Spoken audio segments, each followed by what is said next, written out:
Hello everyone, welcome to field mathematics with Rajiv. I hope you are doing well. उम्मीद करता हूँ सब लोग बड़े अच्छे और शानदार होंगे और साथ ही साथ में आप लोगों की तैयारी बहुत ज़्यादा अच्छी चल रही होगी।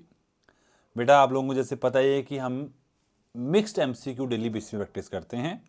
लास्ट डे की वीडियो नहीं आ पाई because of my health issues, but अब से कोशिश करूँगा डेली बेसिस में एक वीडियो बनाई जा सके। आज हम क्लास 5 डिस्कस करने वाले हैं। इससे पहले बेटा 4 क्लासेस ऑलरेडी हो रखी हैं। आप जिस बच्चे को भी इससे पहले वाली क्लासेस देखनी होगी, मैंने एक प्लेलिस्ट बनाई है रिवीजन सीरीज के नाम पे। आप देखोगे आपको बड़े आराम से वो वीडियो दिख जाएंगी। ठीक है। मेन मेरा मोटिव यह है जो क्लासेस लेने का, क्वेश्चन सीरीज करवाने का, यही है कि आप लोग इस क्वेश्चन को पहले खुद सॉल्व कीजिए। जब आप इसको पहले खुद सॉल्व करेंगे उसके बाद सोल्यूशन देखोगे तो उसका आपको ज़्यादा बेनिफिट होगा कि आप क्या गलतियां कर रहे थे और क्या नहीं। ठीक है। तो मेन चीज़ है, और बहुत जल्दी मैं आपके सामने ऑनलाइन आना शुरू हो जाऊंगा और ऑनलाइन ही हम ये वीडियोस बनाया करेंगे, क्लासेस लिया करेंगे। ठीक है बेटा। तो आज की क्लास स्टार्ट करते हैं विद द न्यू मोटिवेशन के साथ कि बेटा इस बार हमने टेस्ट क्वालिफाई करना है। अब नहीं वो टाइम रहा कि हम टाइम वेस्ट करें। ठीक है। अब वक्त दिखाने का आ गया है, अब नहीं तो कब नहीं। ठीक है। तो एक बार याद रखना, हम बहुत मेहनत करेंगे और अच्छे चीज़ों को क्लियर करेंगे। मेन मोटिव इन क्लासेस का ये है कि हमारी मैक्सिमम से मैक्सिमम रिवीजन हो सके और हम अच्छे से चीज़ों को अप्रोच कर सकें। ठीक है। तो हमारे पास जैसे A X square plus B X plus C हमारे पास पहला क्वेश्चन दिया गया है। अब हमसे पूछा जाता है कि ये भाई हमें रूट्स कैसे चाहिए। तो कहता है हम आपको दे रहे हैं B square minus 4ac less than 0। इस बात का क्या मतलब हुआ? इस बात का मतलब हुआ वैसे तो हम अगर पैराबोला में जाएं, मतलब पार्शियल डिफरेंशियल इक्वेशन में जाएं, वहां पे ये एज अ एलिप्टिक बिहेव करता है। ठीक है। बट इसे कहते हैं कॉम्प्लेक्स रूट्स वाला हिस्सा। मैं यहां पे रियल रूट्स नहीं एग्जिस्ट करते। जब B square minus 4ac equal to 0 आ जाए उसे कहते हैं रियल रूट्स। क्या कहते हैं? Real roots. और जब B square minus 4ac greater than 0 बन जाए उसे कहते हैं real roots but distinct. Real roots but distinct. और इन दोनों में बच्चा वो कैसे होते हैं? वो इक्वल होते हैं। कैसे होते हैं? इक्वल होते हैं। ठीक है। आई होप आप लोगों ने अच्छे से पहचान लिया कि इमेजिनरी मीन इसका आंसर आएगा, कॉम्प्लेक्स रूट्स इसका आंसर आएगा। जैसे हमें नेक्स्ट क्वेश्चन दिया गया है कि कॉफिशिएंट बताइए, मिडिल टर्म बताइए, coefficient of the middle term बताइए क्या होने वाला है। तो सबसे पहली बात है कि ये क्या लिखा क्या हुआ है? This is nothing but x plus 1 का क्यूब लिखा हुआ है। ये कि होल पावर कितनी है? 8 है। तो एक्स प्लस होल पावर कितनी बनेगी? 24 बनेगी। तो एज वी नो दैट, मैंने आपको पहले ही बताया हुआ है कि जब भी हमारे पास 24 पावर में है तो उसमें नंबर ऑफ टर्म्स 25 होती हैं। नंबर ऑफ टर्म्स हमेशा पावर से एक ज्यादा आती है। ठीक है। मतलब एक एड ऑन होके आती है। अगर हमारे 25 टर्म्स हैं तो हम सबको पता होना चाहिए जो मिडिल टर्म होगी वो 30 नंबर मिडिल टर्म होगी। 13 कैसे लिखा जाएगा? 12 प्लस 1 से लिखा जाता है बच्चा।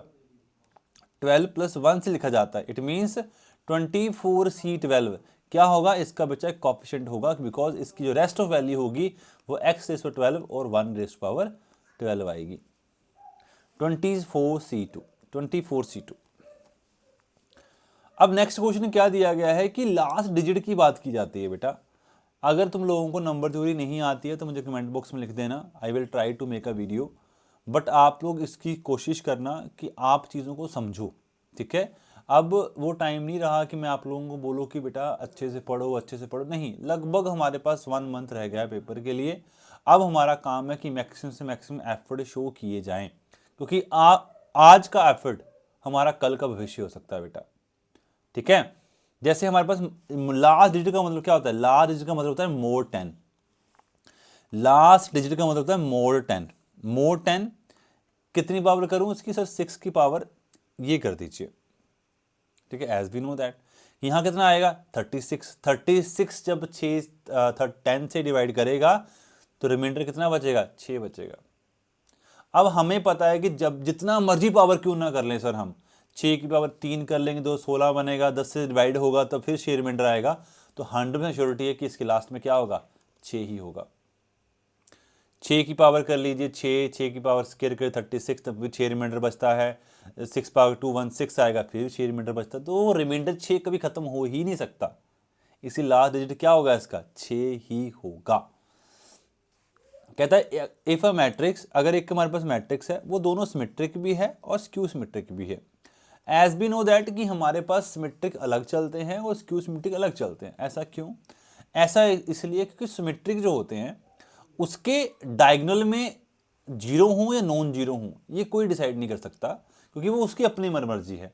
बट स्क्यू सिमेट्री के केसेस में हमारे पास डायगोनल में जीरो होना कंपलसरी हो जाते हैं। बट भाई साहब बोल रहे हैं कि ये एक ऐसा मैट्रिक्स हमें मिले जो हमारे पास क्या हो, सिमेट्रिक भी हो और स्क्यू भी साथ ही साथ में बने। इट मीन्स वो सिर्फ एक ही मैट्रिक्स पॉसिबल है, जीरो मैट्रिक्स। इसके अलावा कोई मैट्रिक्स ऐसा पॉसिबल नहीं है जो सिमेट्रिक भी हो और स्क्यू भी हो। ठीक है, अगर मैं नेक्स्ट बात करूं, a इज इक्वल टू 3175। ठीक है, अगर मैंने इसकी सबसे पहले जब भी ऐसे कुछ ना आए और इसकी पावर कुछ ऐसा बनाया हो तो बेटा always try to make a characteristic polynomial. इसकी कैरेक्टरिस्टिक पोनोमियल कैसे आएगी, lambda square trace of a lambda plus determinant of a। ठीक है, that is equal to 0। Lambda square हमें पता है, डिटर्मिनेंट हमें 8 लैम्डा मिल रहा है, that's okay. And determinant sorry trace हमें 8 लैम्डा मिल रहा है, 8 मिल रहा है, इट मीन्स डिटर्मिनेंट हमें मिल रहा है 15 minus 7 that is also 8 as we know that.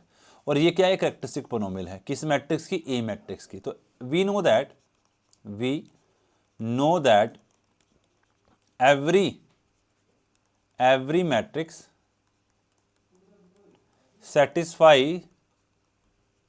satisfied its own polynomial, मतलब ऑन कैरेक्टरिस्टिक पोनोमियल, मतलब खुद की कैरेक्टरिस्टिक पोनोमियल को फॉर्म करता है, कैरेक्टरिस्टिक पॉलिनोमियल। ठीक है, इट मीन्स यहां पे lambda a square minus 5 time of a is equal to 8 iota, that is iota का आइडेंटिटी मैट्रिक्स का लो, मेरे मुंह से आइडेंटिटी को अक्सर अयोटा ही निकल जाता है। हमसे a स्क्वायर की वैल्यू पूछी गई है, सॉरी यहां पे ना बेटा 8 है, दिस इज 8 ना, दिस इज 8 इज 8। हमसे a स्क्वायर की वैल्यू पूछी गई, it means 8a minus 8i। Yes और नो, आई होप यस। यहां पूछा क्या गया था हमसे, भाई a के साथ y क्या है, हमने बोला 8। फिर हमसे पूछा गया माइनस साथ x कौन सा है, सब माइनस साथ x कौन सा है, 8। x भी 8 और y भी 8। तो कितने आसान क्वेश्चन होते हैं। हमें लगता है कि हमें इतना काम करना पड़ेगा, इतना काम नहीं होगा। जब भी आपको क्वेश्चन आएंगे बच्चा, आपने सिर्फ कैरेक्टरिस्टिक पोनोमियल ही बनानी होती है, सिर्फ कैरेक्टरिस्टिक पोनोमियल, मैक्सिमम आपका आंसर इससे बन जाते हैं। और आप लोगों को ये बात का पता होगा कि हर एक मैट्रिक्स को sum of symmetric and skew symmetric से लिखा जा सकता है। अगर मुझे किसी मैट्रिक को सिमेट्रिक बनाना है तो हम उसका 1/2 a प्लस a ट्रांसपोज करेंगे, वो एक सिमेट्रिक मैट्रिक्स बन जाएगा बच्चा। क्या बन जाएगा, सिमेट्रिक बन जाएगा। और 1/2 a माइनस a ट्रांसपोज करेंगे तो स्क्यू सिमेट्रिक बन जाएगा। ठीक है, इन दो मैट्रिक्स का आपको पता होना चाहिए, बाकी तो क्या ही है, बाकी क्वेश्चन ऐसे ही हमारा खत्म हो जाता है। ठीक है, ऐसे फिनिश हो जाएगा क्वेश्चन ही। उसके बाद कहता है कि हमारे पास ये क्वेश्चन दिया गया, कहता है कंसीडर द फॉलोइंग स्टेटमेंट्स। कहता है ए अगर सिमेट्रिक है तो ए अगर ए स्क्यू सिमेट्रिक है तो ए स्क्वायर हमेशा सिमेट्रिक होगा। हाँ ये बात बिल्कुल ठीक है। कैसे, देखो मैंने एक मैट्रिक्स लिया a माइनस ए 0, मैंने इसका स्क्वायर कर दिया।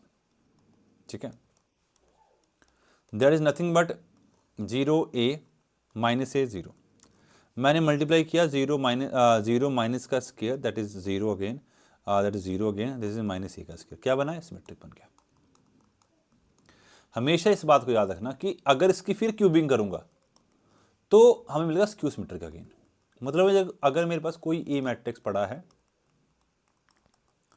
वो सिमेट्रिक है, स्क्यू सिमेट्रिक है सॉरी, अगर उसकी ए रेज़ पावर n करता हूं, अगर वो n इवन है तो ये बन जाएगा सिमेट्रिक।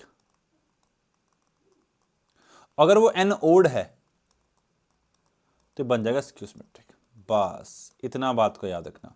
ठीक है, और एज वी नो दैट जब भी हम स्क्यू सिमेट्रिक मैट्रिसेस की बात करते हैं, स्क्यू सिमेट्रिक मैट्रिसेस के डायगोनल में क्या होता है, हमेशा 0 होती है। और ट्रेस होता क्या है, what is trace, sum of diagonal element, sum of diagonal element. क्या बच्चा का बनेगा, that is equal to 0, this the answer. ये भी ट्रू है, वो भी ट्रू है, आंसर क्या बना, both A and B are true in nature.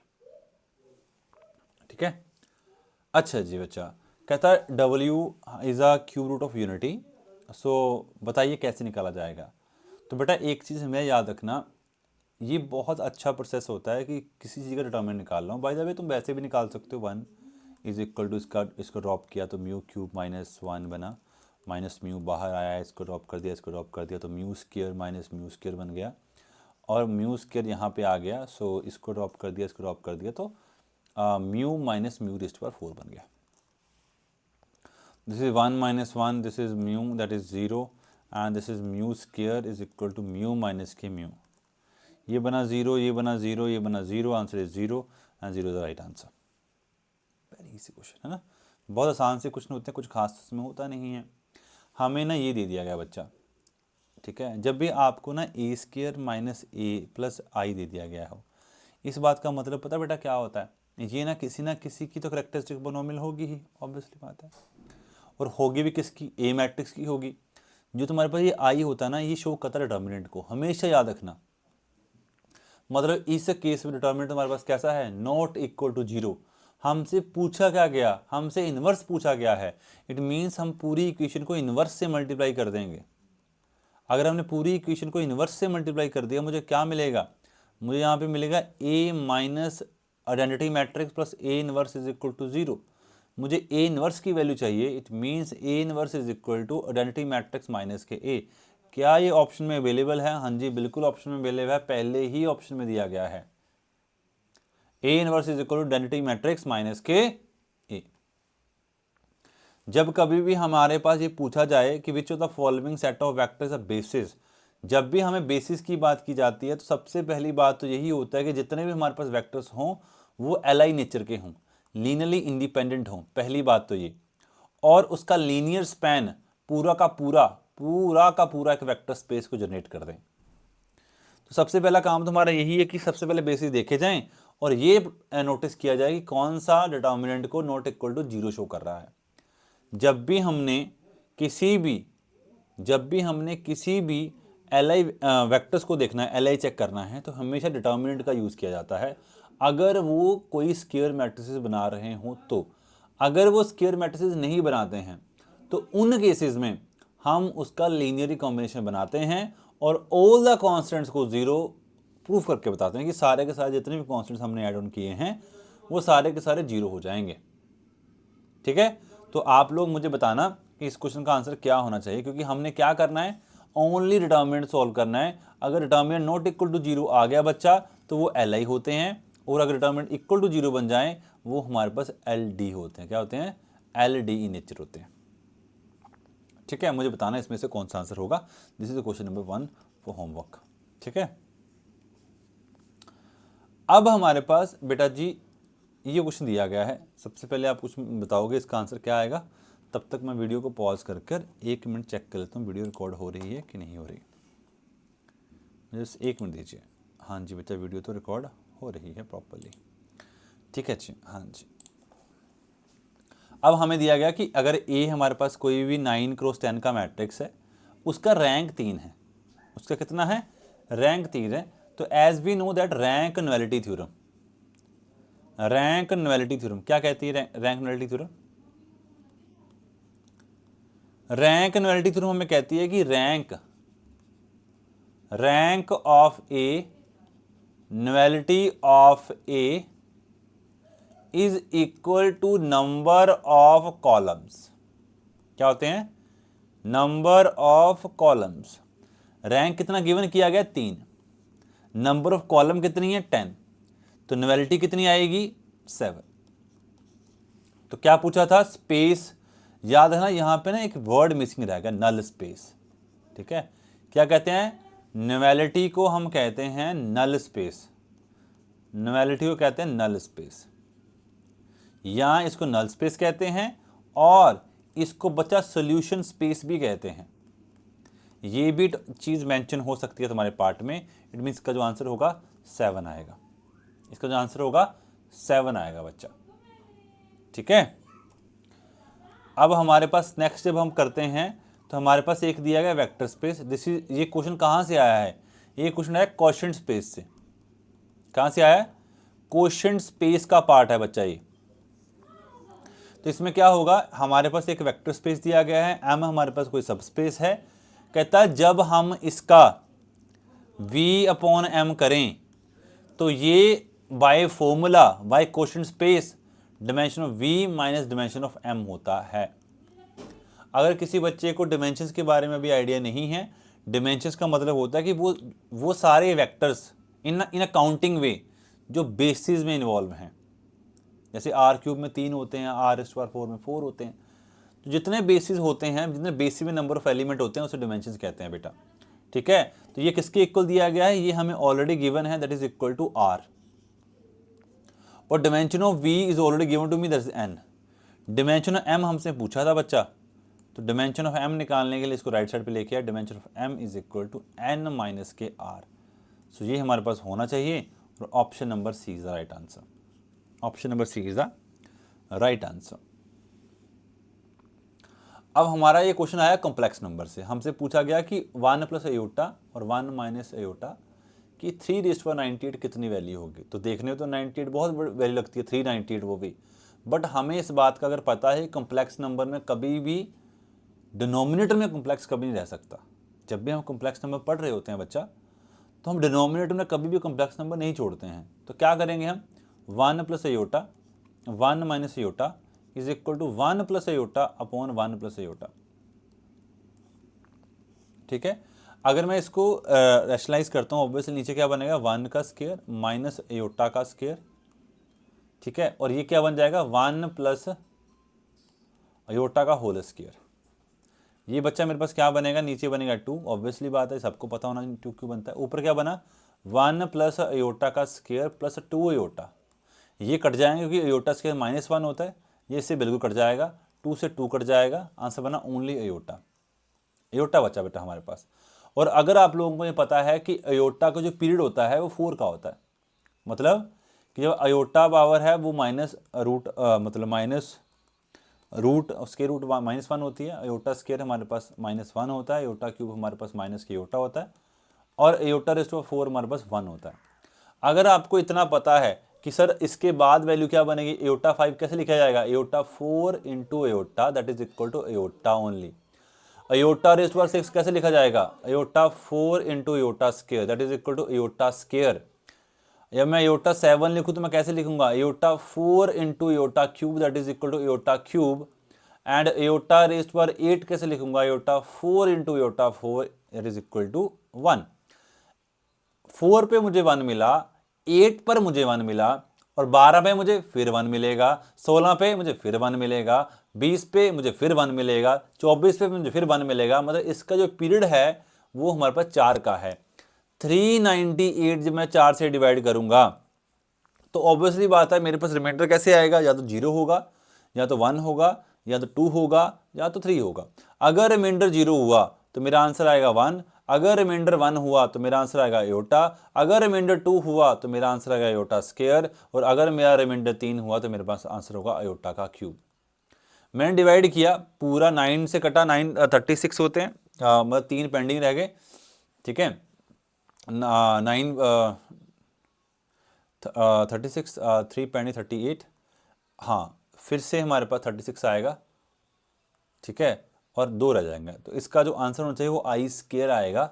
Reminder 2 आ रहा है, आई स्क्वायर -1 की हम बात कर रहे हैं, तो ऑब्वियसली बात है कि जब भी इसको -1 को x प्लस अयोटा वाई का लिखा जाएगा, तो x की वैल्यू तो मेरे पास -1 है, y की वैल्यू मेरे पास 0 आएगी, तो आंसर क्या बनेगा, -1, 0, that is answer. A option is the right option in this case. ठीक है, तो आई होप मैंने आपको अच्छे से एलैबोरेट कर दिया होगा। अगर फिर भी आपको कन्फ्यूजन होगी तो फिर मुझे बता देना। ठीक है, सो जैसे हमारे पास ये वाला क्वेश्चन आता है, तो सबसे पहली बात है कि हमें डी मॉर्बी थ्योरम का पता होना चाहिए।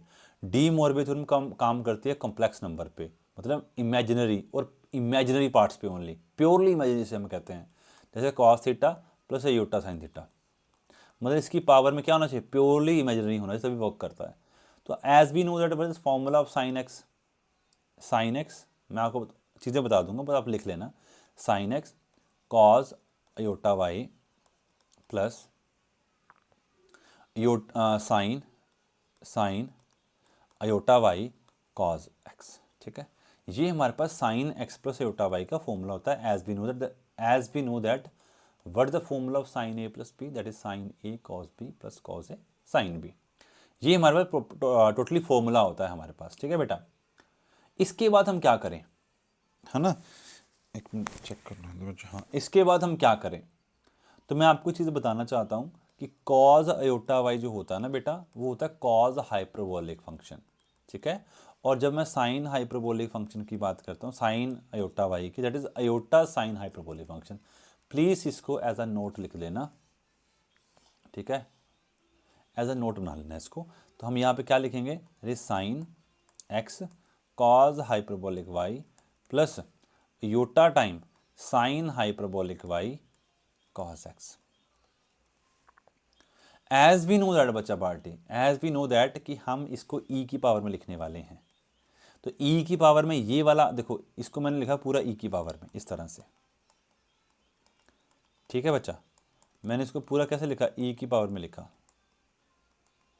अब यहाँ पे ऑब्वियसली बात है कि ई की पावर को मैं प्योरली इमेजिनरी में सेपरेट करूंगा। तो ये क्या बनेगा, ई रेस्ट पर sine cos H Y hyperbolic function. अब ये बना अयोटा के साथ, ये कैसे लिखा जाएगा, cos sine hyperbolic Y cos X plus iota time of sine hyperbolic Y plus cos x.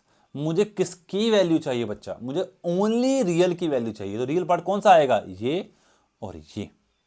तो क्या बनेगा, ई रेस्ट पर sine X, E raised sine X cos Y hyperbolic Y. ठीक है, कॉज एक्स कॉज बाहर, हाँ जी ये बनेगा जी पूरा। ये option is the right option. तो कुछ चीज़ें आपको नई भी सीखने को मिली होंगी, है ना, और कुछ चीज़ें पुरानी से भी काम चल जाएगा। अब हमारे पास कौशी जो रीमान होती है, मैंने अगर किसी बच्चे को कौशी रीमान में एनालिटिक फंक्शन में कोई भी दिक्कत होगी बेटा, मैंने इसकी ना वीडियो पहले से बना रखी है, आप इसकी वीडियो देख लेना, प्लेलिस्ट में बनी होगी, तभी आपको ये समझ आएगी। कहता है सी आर इक्वेशन क्या है, सी आर इक्वेशन सिर्फ एक नेसेसरी कंडीशन है किसी भी एनालिटिक फंक्शंस के लिए, क्योंकि सी आर के बाद कुछ चीज़ें और भी आती हैं, जैसे कि U X, U Y, V X और वी वाई का कंटिन्यूज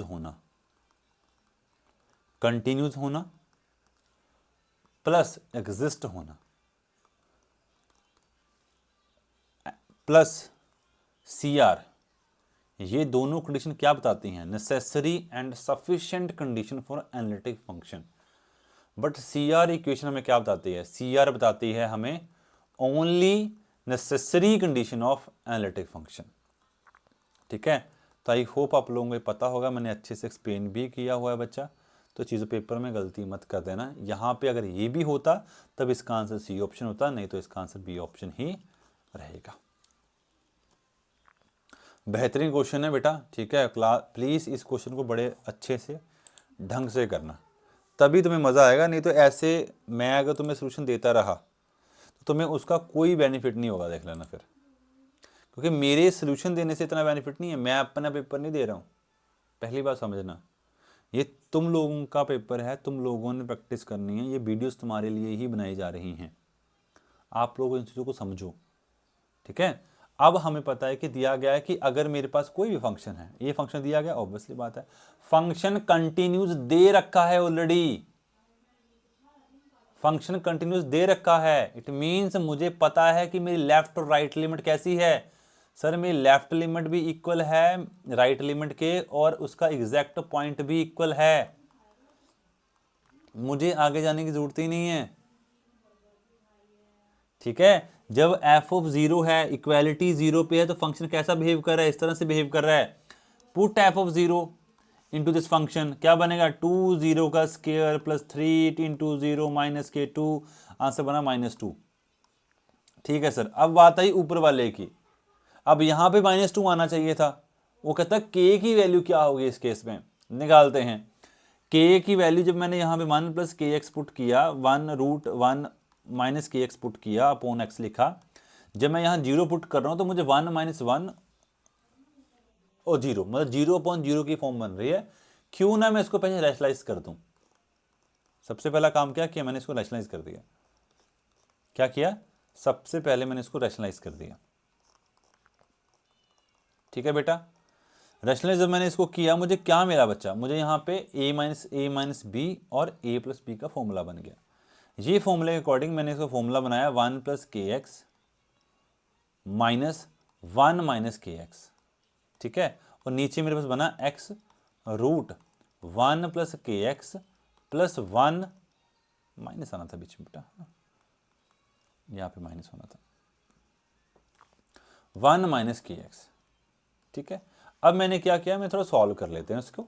सॉल्व किया तो मेरे पास यहाँ पे बेटा देखो 1 से तो 1 कट जाएगा, ये बनेगा ऊपर 2kx, नीचे बना हमारे पास x down side root K X plus root 1 minus K x.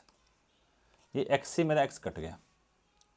When limit x approach to 0, ये कहाँ अप्रोच करेगा सर, पुट करना एक बार, नीचे बना 1 प्लस 0 एंड 1 माइनस 0, 2k है ऊपर, and this is nothing but 2k is equal to 1 plus 1 that is 2 and 2k upon 2 that is कट का। अब ये सारे अगर इक्वल हैं तो k किसके इक्वल आएगा बेटा, माइनस 2k नहीं आएगा। ये वैल्यू क्या है, दिस इज k, दिस ये वैल्यू क्या आई, दिस इज 2, तो माइनस 2, k क्या बनेगा माइनस 2। सर माइनस 2 क्यों बनेगा, बिकॉज उसने बोला है कि फंक्शन कंटिन्यूस है। अगर उसने नहीं बोला तो अलग बात थी, उसने बोला है, अगर उसने बोला है मतलब हर चीज इक्वल है, अगर इक्वल है तो आंसर क्या बनेगा माइनस 2। तो प्लीज पेपर में गलती मत करना, इस क्वेश्चन को बड़ा फास्ट किया जा सकता था, बट मैंने समझाना होता आपको हर चीज, इसलिए थोड़ा टाइम लग जाता है, नहीं तो क्वेश्चन इतने लंबे टाइम के है नहीं। तो सबसे पहला क्वेश्चन अगर आप देख ही रहो, बड़ा आसान सा क्वेश्चन है, कैसे करेंगे सर, हमें पता है कि sine x upon x when limit x approach to 0 क्या बनता है, 1 अप्रोच करता है। बट हमारा मेन मोटिव है ये sine 2 time sine square x by 2, नीचे क्या दिया गया है, ये दिया गया 4 से मल्टीप्लाई 4 से डिवाइड करना पड़ेगा मुझे, क्योंकि मुझे सेम यही फंक्शन बनाना होता है 2/4। हाँ जी, ऊपर क्या बना sine x by 2 upon x by 2 का होल स्क्वायर। अब लिमिट करना है हमारा अप्रोच 0, ये कहाँ चला जाएगा 0 पे, तो आंसर क्या बनेगा 2/4 only and that is equal to, ये कहाँ जाएगा सो 0 पे नहीं 1 पे अप्रोच करेगा ये वाला, व्हेन एक्स अप्रोचेस टू 0। ठीक है, आई होप ये क्वेश्चन आप लोगों को करना चाहिए। ठीक है, आपको मज़ा भी आएगा। ठीक है, नहीं तो अगर ऑब्वियसली बात है, दो चीज़ें हैं आपके पास, अगर आप इसमें 0 पुट करोगे ना बच्चा, तो जब आप इसमें 0 पुट करोगे तो आपको 0 1 माइनस 0 माइनस 1 अपॉन 0 मिलेगा, तो आपको 0/0 की फॉर्म मिल रही है। तो एज बी नोट, जब 0/0 की फॉर्म मिलती है तो बाय इनडिटर्मिनेंट जो हमारे पास रूल होता है, L hospital rules, indeterminate form बन रही है ये, एल हॉस्पिटल रूल लग जाएगा, ऊपर डेरिवेटिव हो जाएगा नीचे डेरिवेटिव हो जाएगा। ऊपर डेरिवेटिव तो क्या बनेगा ई रेज पर x minus cos x upon बना 1। ठीक है, जब भी मैं इसको 0 पुट करूंगा तो मुझे मिलेगा क्या, ई रेज पर 0 और कॉस 0 अपॉन 1 है right now, this is 1 minus 1 upon 1, this is 0/1, तो इसका आंसर क्या माना जाएगा 0 माना जाएगा rather देन कुछ और। फिर देखो अगर तुम्हारी 0/0 फॉर्म बनती है या इन्फिनिटी की फॉर्म बनती है, यही दो कंडीशंस हैं बच्चा, अदरवाइज तुम्हारा आंसर, यही दो कंडीशंस की बात कर रहा हूँ आपके सामने फिर से, 0/0 और इन्फिनिटी जब तुम डेरिवेटिव कर सकते हो, अदरवाइज तुम डेरिवेटिव नहीं कर सकते, आपको इस फॉर्म में चीज़ों को लाना पड़ेगा पहले, तभी आप इस चीज़ को डेरिवेटिव कर सकते हो। ठीक है, ये क्वेश्चन आप लोगों के लिए होमवर्क क्वेश्चन है। ठीक है, ये क्वेश्चन आपके लिए होमवर्क क्वेश्चन है, इस क्वेश्चन को ट्राई करना, आई थिंक सेकंड और थर्ड क्वेश्चन होगा ये, देख लेना काउंटिंग वाइज। ये आई थिंक एक क्वेश्चन मैंने, दो क्वेश्चन डाले हैं इस पर। ठीक है, एक क्वेश्चन आप करोगे, एक क्वेश्चन मैं करूँगा, इसमें आपकी रॉलेस थ्योरम और मीन वैल्यू थ्योरम रिवाइज हो जाएगी। कहता अगर मेरे पास कोई भी फंक्शन है एफ ऑफ एक्स, कोई फंक्शन है सेटिस्फाई रोलेस थ्योरम, उसने कह दिया कि जो मेरी एफ ऑफ एक्स है वो सेटिस्फाई कर रहा है रोलेस थ्योरम को, तो इस बात का मोटा मोटा मतलब ये हो गया कि अगर मेरे पास कोई फंक्शन है, ठीक है, अगर एफ रोलेस थ्योरम है, रोलेस थ्योरम का मतलब बेटा क्या होता है पता तुम्हें? रोलेस थ्योरम का मतलब होता है कि पहले तो मेरा जो फंक्शन है वो कंटिन्यूस होना चाहिए। क्या होना चाहिए? कंटिन्यूस होना चाहिए on the close interval, on the close interval A B पे। दूसरी बात, मेरा फंक्शन डिफरेंशिएबल भी होना चाहिए। क्या होना चाहिए? डिफरेंशिएबल भी होना चाहिए। कहाँ पे? On open interval A B पर। दूसरी बात, तीसरी बात, मेरा एंड पॉइंट भी आपस में इक्वल होने चाहिए। अगर ये भी इक्वल हैं तो देन देयर एग्जिस्ट, एक पॉइंट एग्जिस्ट होगा c in between a and b such that जिसका डेरिवेटिव जीरो होगा, श्योरली जीरो होगा। मतलब इसका डेरिवेटिव जीरो होगा ना? हाँ बिल्कुल ठीक बात है। अगर बच्चा इसका डेरिवेटिव जीरो है ना, F of x continues in, obviously ये क्या बन जाएगा? जीरो। आंसर क्या आ गया? जीरो। यही देखो, क्वेश्चन कुछ नहीं होते, हमें क्वेश्चन समझ नहीं आते हैं इसलिए दिक्कत हो जाती है, क्योंकि उसने हमें रोलेज गिवन दे रखी थी ना। अगर उसने रोलेज हमें गिवन दे रखी थी, इसमें उसको कंटिन्यूस दे रखा है, डिफरेंशिएबल दे रखा है, तो कुछ नहीं रहा हमारे पास क्वेश्चन ना। ये फंक्शन कंटिन्यूस है, कोई दिक्कत नहीं, क्योंकि वो सेटिस्फाई करेगा रोलेज को, जीरो को। ये चीज़ यहाँ पे मैटर करती थी मेन, कि जीरो आया। जीरो कैसे आया? Because by the theorem of Rolle's. ठीक है। अगर ये क्वेश्चन भी आपको समझ नहीं आए तो कोई बात नहीं बेटा, इस क्वेश्चन को लग्रांज मीन वैल्यू थ्योरम कहते हैं। लग्रांज मीन वैल्यू थ्योरम थोड़ा ब्रॉड एरिया सोचती है रोलेस से। क्या कहती है कि फंक्शन कंटिन्यूस होना चाहिए। पहली बात, फंक्शन कंटिन्यूस होना चाहिए, फंक्शन डिफरेंशिएबल होना चाहिए, बस ये दो ही कंडीशन इसमें होनी चाहिए। कहता आपके पास एक सी एग्जिस्ट कर जाएगा ए बी के बीच में, जब इसका डेरिवेटिव निकाला जाए F of derivative C that is F of B minus F of A that is nothing but B minus के ए। बी हमें ऑलरेडी गिवन दे रखा है, दैट इज 1/2, और हमारे पास दे रखा है a that is F of zero 1/2 minus k zero. जब मैं इस इक्वेशन में 1/2 पुट करूं तो 1/2 माइनस के 1 that is 1/2 into minus 1/2 that is equal to -1/4। ये क्या बनेगा? -1/4 बच्चा। यस और नो? ये क्या बात क्लियर हुई कि नहीं? अगर ये क्लियर हो गई तो इट मीन्स हाफ यहाँ पे बच्चा आ जाएगा। ठीक है। इस क्या, देखो ये फॉर्मूला तो सेम ही है, इसमें कोई फॉर्मूले में कोई डिफरेंस तो है नहीं, हर कुछ सेम ही है। अब आपने जब 1/2 यहाँ पे पुट किया, जब आपने एफ ऑफ जीरो पुट किया तो आपको एफ ऑफ जीरो पे क्या मिला? जीरो मिला।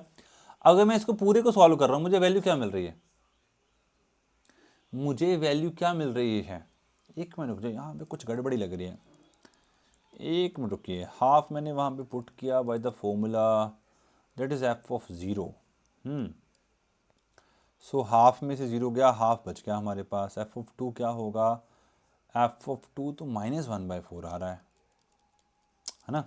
That is half into half minus के 1 that is half into minus k half that is nothing but -1/4, -1/4 and उसकी वैल्यू 1/4 आ रही है। आंसर तो -2 आ रहा है मेरा, तो कुछ तो गड़बड़ी है बच्चा। इस पार्ट में कोई ना कोई गड़बड़ी तो रहेगी बेटा। ठीक है। Lagrange mean value theorem f of B minus F of a, f of B minus आ गया, डेरिवेटिव बन गया। So f of x x x -1। ठीक है। मेरे अकॉर्डिंग ना इस क्वेश्चन में कोई ना कोई मिस्टेक लग रही है मुझे, बिकॉज जब मैं इस इक्वेशन की वैल्यूज पुट कर रहा हूँ तो मुझे -2 मिल रहा है आंसर। ठीक है, मुझे -2 मिल रहा है। हाफ माइनस हाफ माइनस के 1 that is minus half, obviously है ना। -1/4 आ गया। नीचे मेरे पास b माइनस ए होता है, सो b माइनस ए। Okay okay okay,